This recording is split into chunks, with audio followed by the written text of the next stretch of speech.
Okie dokie. Let's go ahead and call the meeting to order of the Jenks Planning Commission, Thursday, March 21st, 2024. We'll have a roll call, please. West. Present. Bowman. Present. Wilson. Boers. Present. Nixon. Present. Stevens. Present. Sellers. Present. All right, under business, item number 1 is the consent agenda. Does anybody wish to speak or have questions on anything in the consent agenda? If not, we can go ahead and have a motion on that. I'll make a motion to approve the consent agenda. Second. Let's vote, please. West. Yes. Bowman. Yes. Boers. Yes. Nixon. Yes. Stevens. Yes. Sellers. Yes. And we will pull item number 2. Item number 3 is JZ 24690, request by Robert Butler for approval of a zone change from DC, which is downtown core, to, zone change to DC, general location 601 East Main. What is it currently? Commercial heavy. Okay.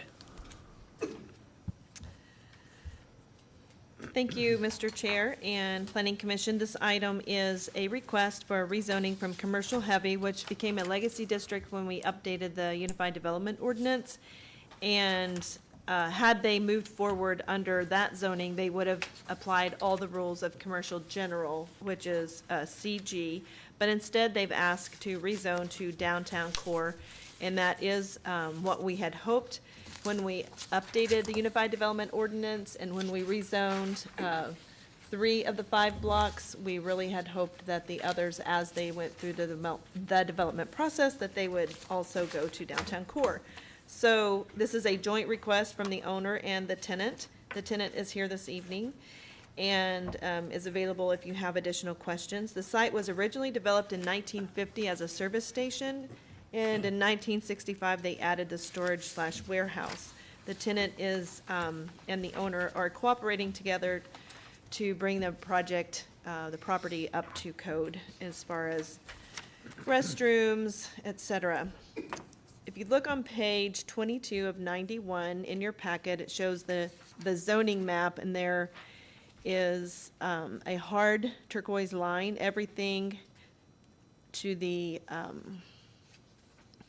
west is downtown core, and then I didn't put an arrow on any of these, but the lot that we're looking at has a CH and a CG, so it's 1 block over. And then the next map shows the comprehensive plan, and all of that was included to be downtown development. And then there's a pin, so they're at 6th and Main on the northeast corner. And then you have a pin drop from a Bing map. And then I just thought it was fun. I included some photos off of Google and Bing that kind of shows the history of the property over the years. So they're pretty recent. They're not really old photos, but you can kind of see all the transitions. I'm not sad to see the red and gray go. And I think that we can probably, once this gets underway, expect a really cool mural on the side of this building. I think that's probably still in the plans. So this property is owned by Mr. Robbie Butler, and currently the zoning is commercial heavy, and that would have gone with the commercial general actual zoning, and they're rezoning to downtown core. It's lots 13, 14, and 15 of block 12. And 601 East Main, staff recommends approval of this request. Thank you, Mrs. Hilton. Any questions for staff? No? And the applicant's representative is present, correct? Do you wish to speak, ma'am? I'm fine unless you guys have questions. Okay, we'll go ahead and close the floor then. Any questions, further discussion? No? All right, let's hear a motion on this item, please. I'll make a motion to approve JZ 24-690. All right, second. Let's vote, please. West. Yes. Bowman. Yes. Boers. Yes. Nixon. Yes. Stevens. Yes. Sellers. Yes. All right. This item will go to city council, and hopefully we'll have our meeting on April 2nd or 5th or something. I don't remember the exact date. Okay. Second. All right, thank you. Item number 4 is a request by the City of Jenks for updates to Article 7, which is the sign standards, Article 8, subdivision regulations, and Article 9, administrative standards, Chapter 16 of the UDO of the Jenks City Code. Thank you. Almost called you mayor. Thank you, Chair West. This is some additional updates that we wanted to get done with the Unified Development Ordinance. I think we will still see one more round. Currently, just as a reminder, we updated the Unified Development Ordinance, so we did away with the zoning code and the subdivision regulations. We combined those into one document called the UDO, and that was done in April of 2022. The comprehensive plan was approved in April of 2020. So we adopted the comprehensive plan, we went through the zoning code, subdivision regulation update, came out with a Unified Development Ordinance, and then our first official update was last October. So there are a couple of sections that we're looking at. The first one is billboards, section 16-7-4. And currently, you can only put a billboard within, I think it's 1,000 feet of another billboard, regardless of which side of the street it's on. So if you have one here, you couldn't have one either direction on either side of the street for 1,000 feet. The city manager has asked that we amend that so that we could have a billboard, even though there might be one directly across the street or somewhere within that 1,000, that it only applies to the side that the billboard is on. So sign spacing requirements are found, as it was amended, it would say sign spacing requirements are found in the Oklahoma Department of Transportation outdoor advertising brochure. And that's where we follow state statute when there's something in our code or when there's not something in our code. But we were more restrictive than state statute, and so we are now going to match. And instead of putting it in the code, we just said refer to that document for detailed information. We can be more restrictive. You don't have to recommend approval, but that was the request. Then there were other sections in the floodplain development permit and then in the streets general standards. In the future, I'll bring back the noise ordinance, which we've talked about multiple times, and the small cell and the lighting. There's some things regarding lighting. So if you look on page 29 of 91, that starts this whole section on signage, and there's not actually an edit until you get to page 33, and that's that little excerpt that I just read to you. So what I deleted in this particular case was within 300 feet of. So it used to say sign spacing requirements had to be within 300 feet of a state highway, et cetera. And then now it just says shall be permitted in accordance with the Oklahoma Department of Transportation. And then if you continue, let's see.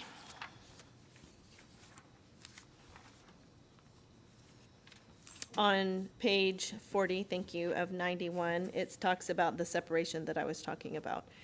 So instead of regardless of which side of the roadway, it now says shall apply to the side of the roadway the sign is located upon. So to still be 1,000 feet on the right or 1,000 feet on the left, but it's not relevant if it's directly across from you. That makes sense.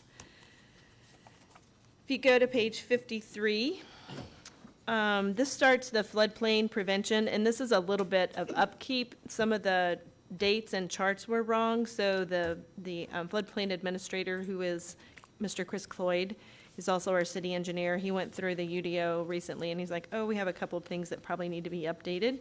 So the first one is on page 53, and that was literally just changing the dates based on the firm maps, et cetera. And then if you look on page 54 is the next set of criteria. And this has always been kind of, it's been well, prior to me coming, it was in the comprehensive plan that established the, at what level you would regulate development. And since the comprehensive plan is meant to be a guide and not codified, we are now codifying what was already in the comprehensive plan before we updated the comprehensive plan, if that makes sense. So now we can actually say, if a developer comes, the code says, single-family residentials are not allowed in this area, multifamily residential developments are allowed if, at a minimum, the lowest floor of the structure is built at a height 8 feet above the base flood elevation. So that was not formally codified. Then on page 55 was just the correction of the chart reference. On page 57 is, I think, the same thing. That was a correction there. And then in the flood variance section, we had another correction of the reference that it was making. And then on page 62, we went in and previously we had changed how we do street designations. And we had looked over it with the fire department and the police department. They didn't have a lot of comment. But moving forward, and again, there aren't that many streets left to be named in the city of Jenks because we are very close to being built out. However, a north-south street, what I did was kind of categorize them so that if you're the developer, we ask the engineers and the developer consultant to do the naming, to at least take the first stab at it. And so they know now, they can just go to north-south streets and they can tell, oh, these are my options, east-west streets, and then any other designation. So that's really the biggest difference there. And I think I ended up just giving you a whole bunch of pages that did not have any amendments to them after that, because I did the whole subdivision regs. I think that's it. Do you have any specific questions about any of these changes?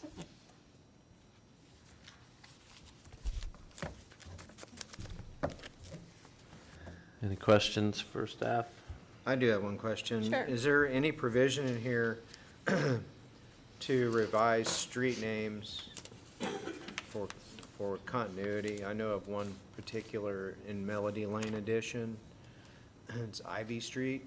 If you turn north off of Main and proceed toward K, somewhere in the middle it goes from IVY to IVEY. So I don't know, there may be others, but if you have first responders trying to find a Right. particular house and they're looking for IVY and they're past that part of the subdivision, they're not gonna find it unless they, or they may have trouble finding it. Firefighters, things like that. So I don't know. I know of that one, but there may be others. Right. What we have done in the past, when we realize that there's a significant error, there's a couple of options, and what we have done is contact everyone on the street, ask them to vote. Would you like to change the name? Do you want to keep it the same? A lot of them have billing associated with the name, et cetera, and it makes it very complicated. And 9 times out of 10, they don't want any change.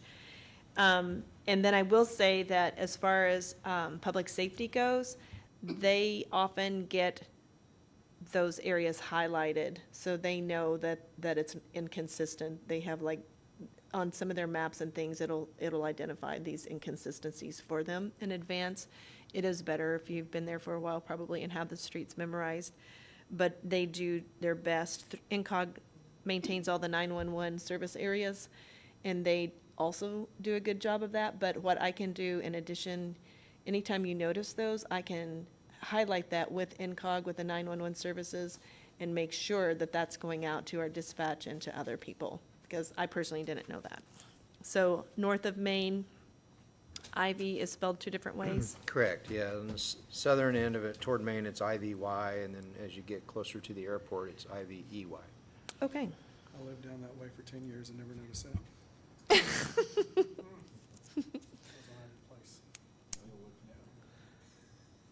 So I think that's everything, but I will make a note of that and get it to INCOG just to make sure, because they do try to keep track of all those odd things. When you have county streets and city streets that are the same street with different names, they pay attention to those things.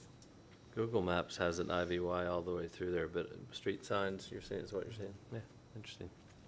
I have a couple questions. Sure. Talking about the floodplain for development criteria. Multifamily residential developments are allowed in this area if, at a minimum, the lowest floor of the structure is built at a height of 8 feet above the base flood elevation. What is the base flood elevation? It would be determined in that area.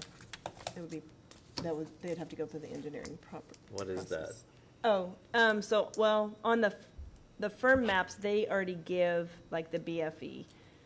So it's probably already established. So if you went to FEMA and you looked up your property, it would tell you your BFE, what is your base flood elevation? So they will have you list probably very high, because I think you live on a Yeah.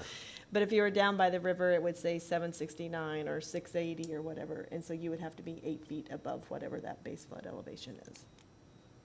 And it may be established, so the topography versus the BFE can also be different.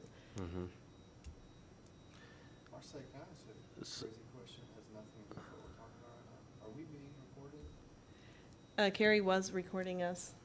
He got a late start, but yes. Yeah, I have a message asking why they can't see it on YouTube. Oh, yeah. I just want to make sure we weren't doing this meeting and had to do it again. Oh, even if it just is what it is sometimes. Does Oh. any- Interrupt. That's fine, thank you. does anybody know, I can Google it, I guess, but what is, not the number, but what does that mean, base flood elevation? Is that the bottom of the 100-year floodplain? Is that? I Can don't I know get what back that with you means. with I'll a look it up. really accurate Okay. answer? Because Okay. I don't want to, Because currently, I don't or wanna- historically, we've used outside the levee, the standard was 12 inches above the 86, the high water mark of the 86 flood event. that is used for commercial development. That's for commercial, but multifamily is not commercial? No. Okay. Okay. And then on the signs, I'm sure there's a reason we want to do that. Does the city own some property that's adjacent to existing signs that we want to put up and rent? Yes. That's what I figured.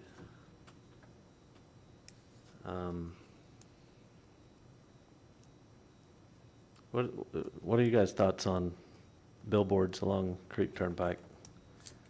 You go through these other towns, Owasso. It's Highway 75 and the creek. Yeah. 75 doesn't bother me as much, but the creek's pretty neat and clean. We've got about 4 or 5 through there now. I was gonna ask the same question, but I just let you go first. I was wondering why.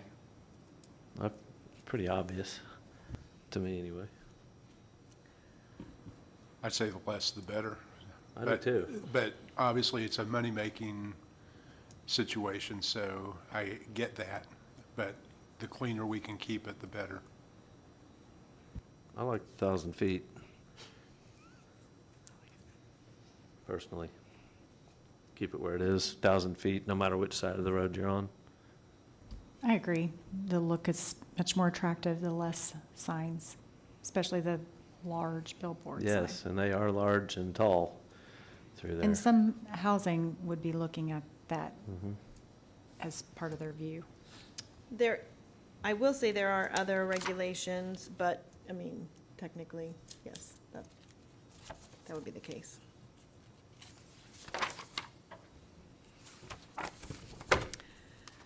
So, let me just remind you that that's perfectly fine, but when you do make a motion, make sure you spell out which section, like, maybe you say all of it except blah, blah, blah. If you don't want to go that direction on the signs. Okay. My only, I see where you're coming from on that. I guess my question, if the state has it one way and the cities want to change it for income, I guess, what's the reason why the state has it the way they do? Is it for looks? Is it for safety? There's And if this- it's a safety thing, I don't know that I'd want to disagree with what the state's saying. I don't know why, if there's a standard in place for the state, why is that not good enough? We're way actually around. matching the state. Ours currently is more restrictive than state. Yeah. I may have, but if I did, I misspoke. So this, this would match what the state has. Yes, currently the state says we don't care which side of the street, just everyone, you can't have one more than this often. And our code said we already changed it to meet the distance, because we changed that last round for the same purpose. So I think we were 1,200 and we changed it to 1,000. And now we're looking at changing it from 1,000 feet only on one side versus regardless of which side there's a sign on. And that matches what the state has.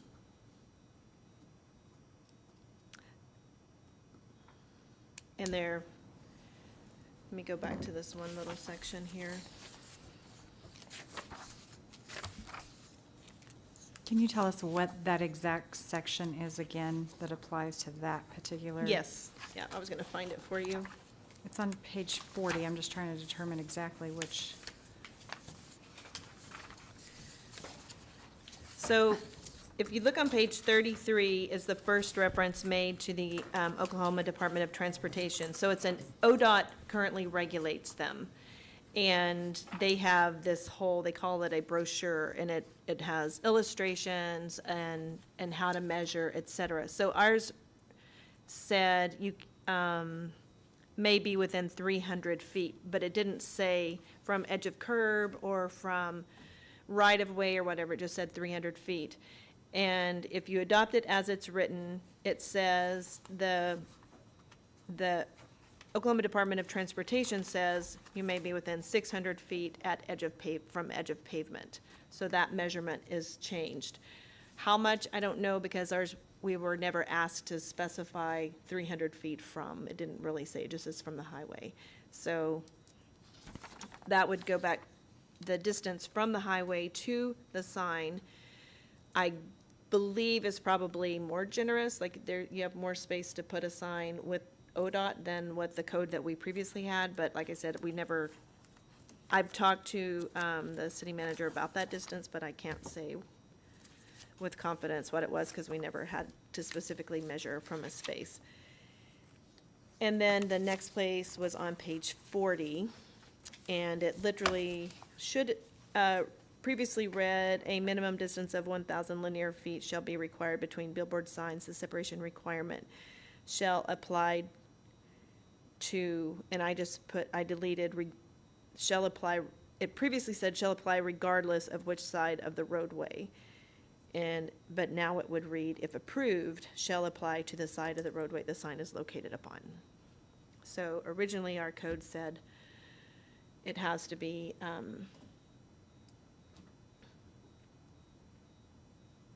1,000 feet, no matter what. Like, if there's a sign over here, you can't be, there's like 1,000 feet drawn around it, and you can't have a billboard there. If you have a sign over here, it has to be 1,000 feet, and you can't have one.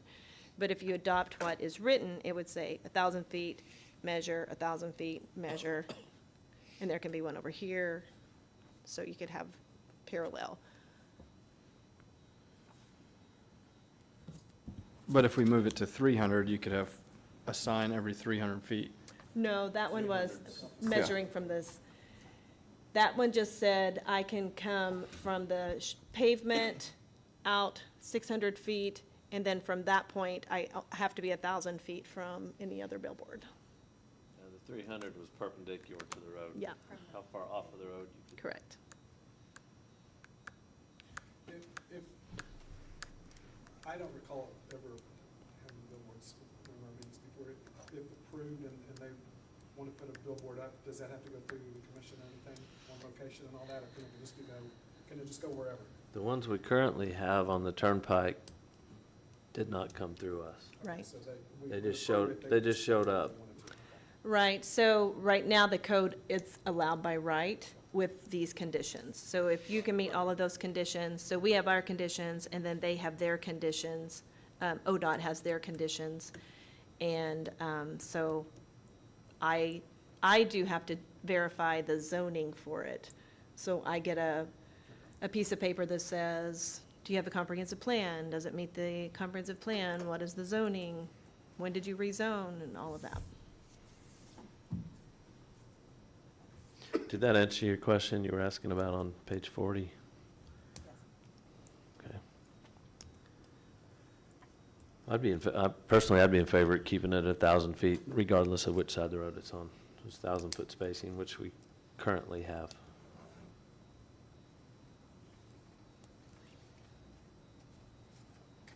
All right, any further discussion? If not, we can have a motion on agenda item number 5.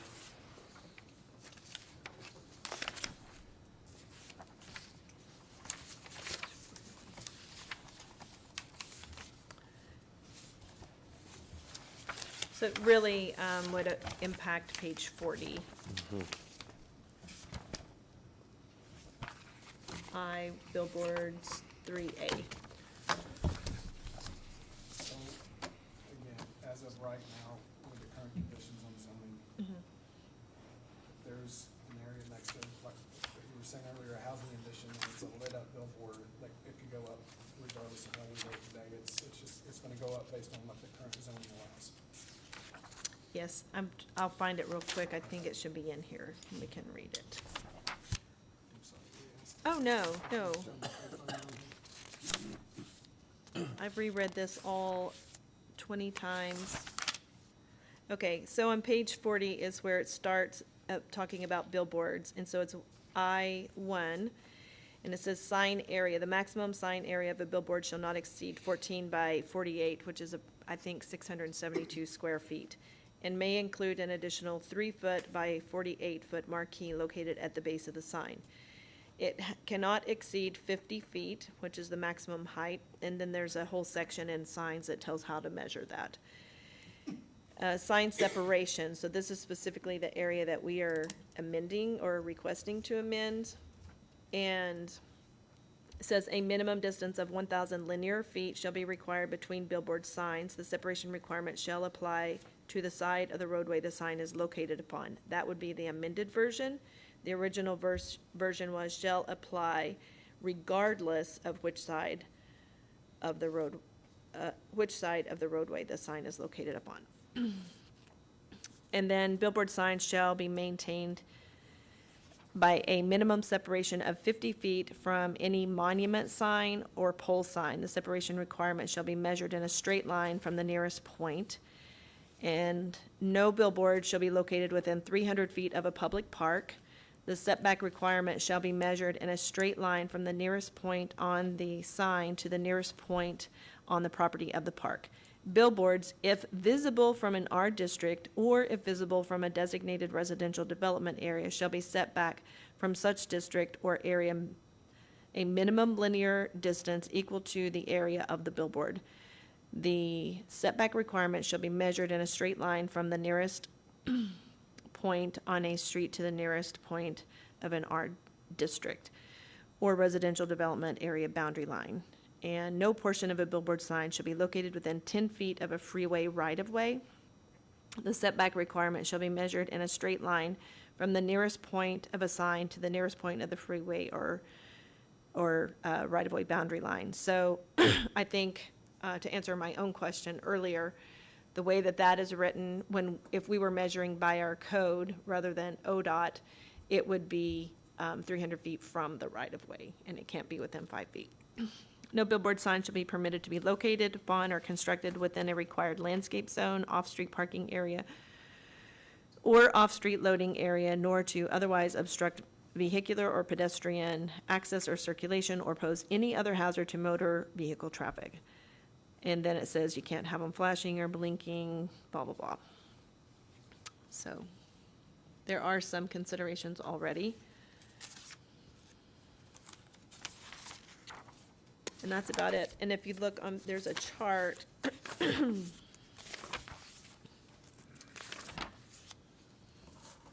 On page 32 and 33 of your packet. And at the bottom of page 32, in the chart, on the white portion, it says billboard sign is permitted in commercial shopping, commercial general, industrial light, or industrial medium. It's not allowed in the downtown core, downtown transition, or RTC.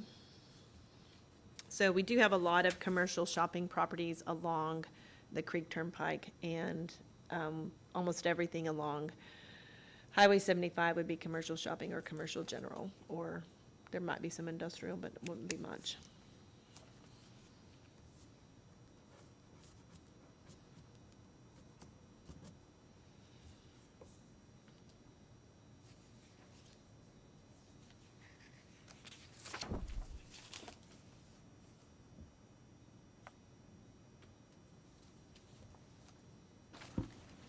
So I'm thinking that there's going to be some signage that, especially the outlet malls are going to want to put along the creek to tell people get off at Peoria and Elm.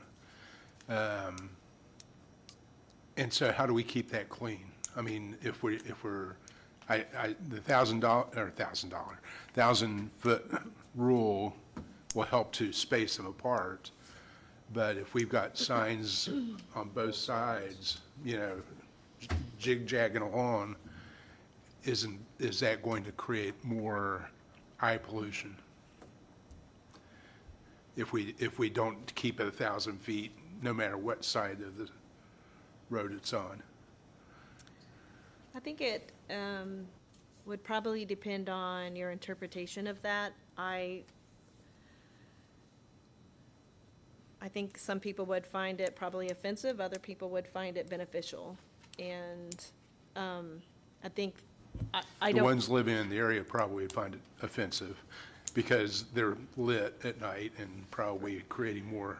I'm thinking on the north side, which would be closer to the residential, I don't think there's room for any more. I think, just in my basic look, I haven't done a lot of research on it, but I think on the south side would be the most, on the side adjacent to the Outlet Mall area would be most likely where new signs would be placed.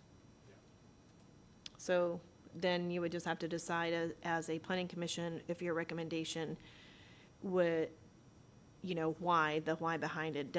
Does it in fact detract from the outlet mall or from whatever? Or do the benefits outweigh the negatives? The benefit in this case would be the owner of the sign, and that would be about it. And the people who own the land that are leasing it to the Sure. sign company. Yes. Which currently on the north side of the turnpike, I think, is the city in most instances. There's 33 there. Are you able to see what the closest sign would be to where those outlets are? There's Maybe some directly across from it directly across? currently. Mhm. Yeah. Sorry, this was not a good night to not have maps up. Sorry about that.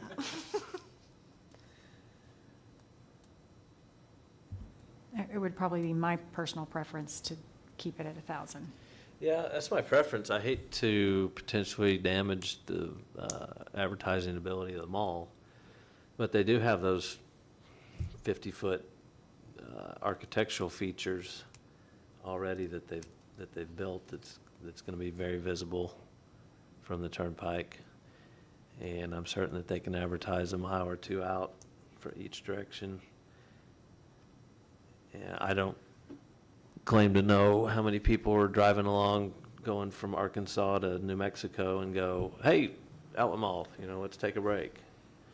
Or if that's something that they look ahead at and say, let's plan on stopping there, 100 miles away. They can advertise west of 75. They can also advertise in Tulsa, across the river, starting there. And so they're going to have prime opportunities to Well, and there are promote. existing billboards that they can put their advertising on. So. I Yeah, like- there's I that like it one at right 1,000. there at the river that's digital that, rotates. So, every 15 seconds it gets a new sign. Yeah. So where the outlet mall's at, how far is that controlled by the zoning? Like in the middle of their parking lot? Could they put their own sign up without having to worry, it's on their property, without having to worry about these restrictions? So I'm driving down and obviously I can't. Right. Within 300 or 600 feet, whatever, I can't put one up, but if I'm 1,000 feet in on my own property, could they put a sign up that They have, signs both ways?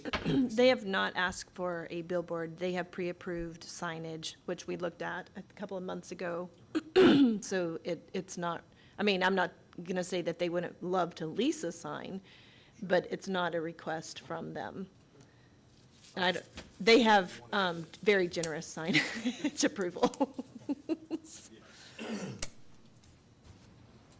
My concern is not just the outlet mall. I don't think this is targeted just for the outlet mall. We have a lot of development going on in Jenks. By making this change and making it by right, without any other oversight, then anywhere that we have commercial development going up, in some industrial, but mostly commercial, as long as they meet all those other specifications, by right, they can be putting up signs. And I think, I would really hate to see this turn into a Burma Shave commercial, where we have signs every 1,000 feet on both sides of the right-of-ways. I think it will detract from the beauty of the city. So I think that, my concern is that, I think as Chair Scott has also have mentioned, to have it on, both sides are fair game. If it's 1,000-foot circle and then you can space it out, I think it gives it a lot more ambiance than having it on both sides. And my fear is, by right, that means we've lost all control. As long as they meet all the other stipulations, it's just going to happen, and there's no way to stop it, even if it's something that needs to be.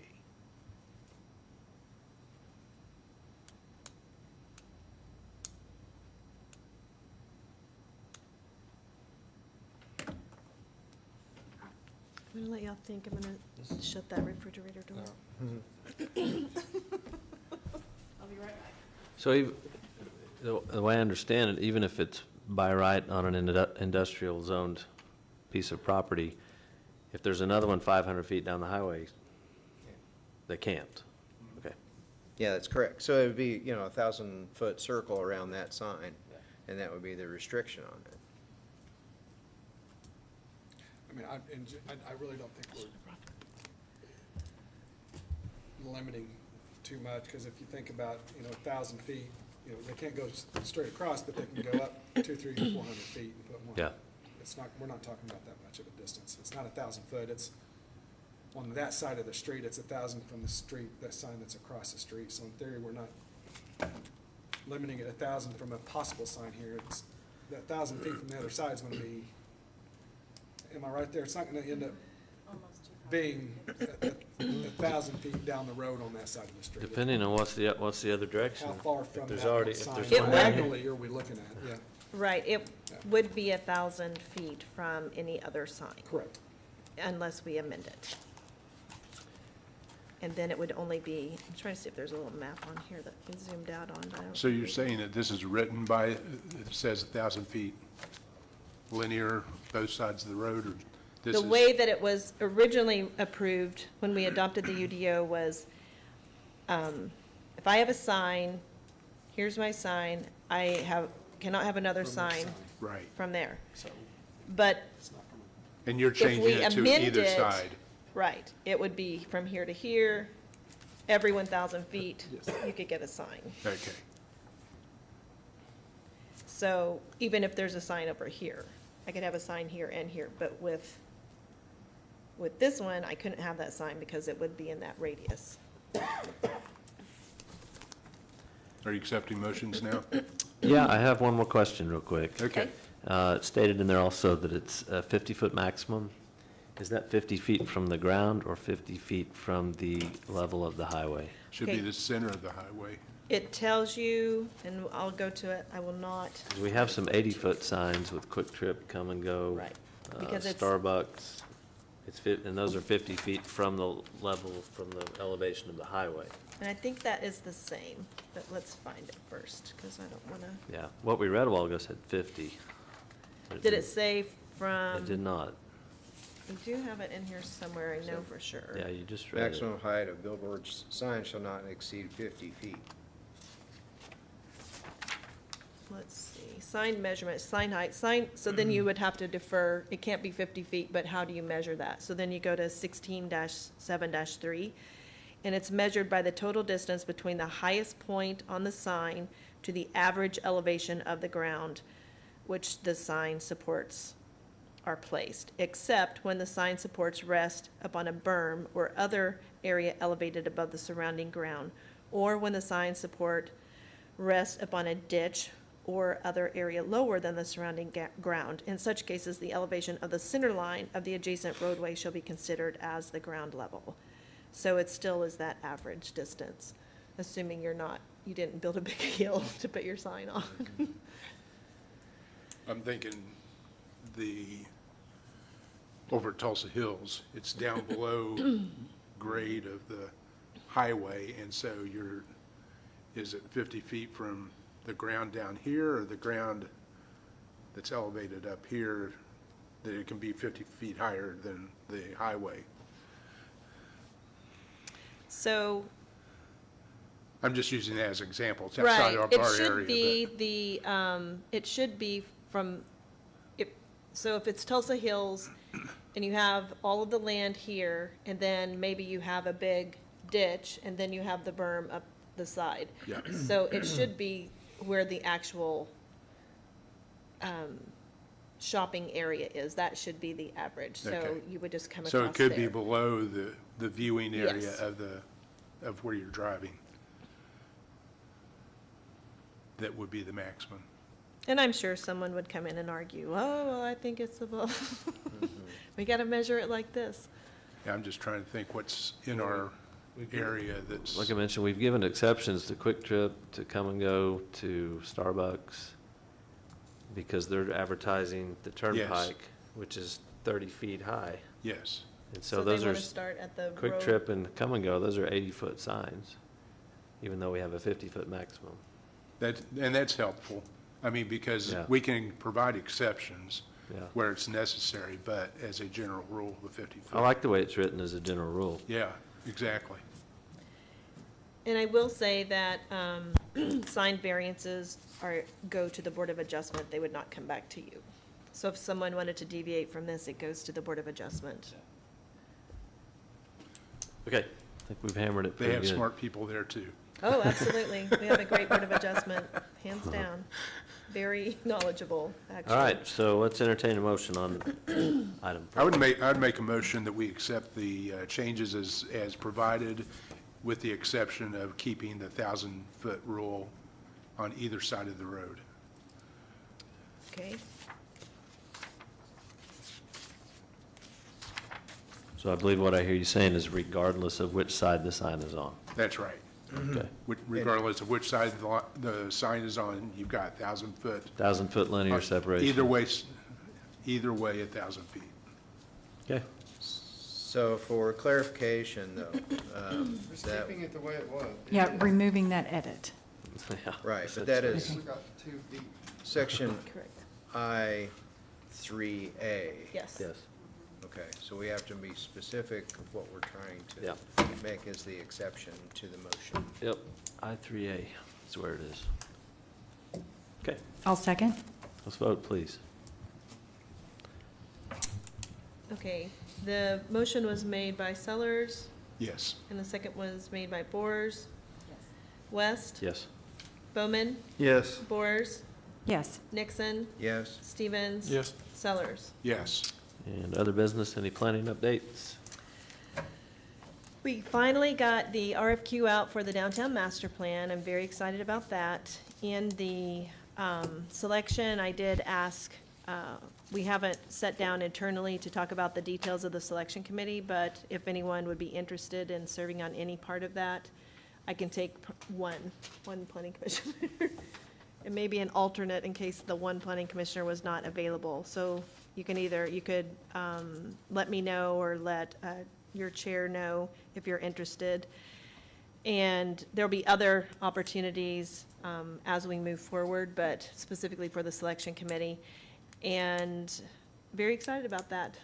I've heard back from at least 5 different consultants that they are interested in submitting an RFQ. So this is just qualifications. We're not asking them for a plan. It's very expensive, as you know, to do an actual plan.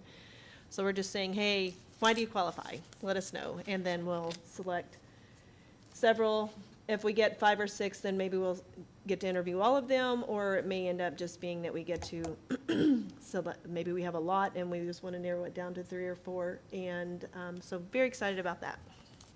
That's my most favorite news. I might have other news, but I can't think of it. Next meeting, do we have a date for the next meeting? April, I gotta look at my phone here. It's published, right? It is. It's on the calendar. Should be the 18th. Okay. And I do have several items on that.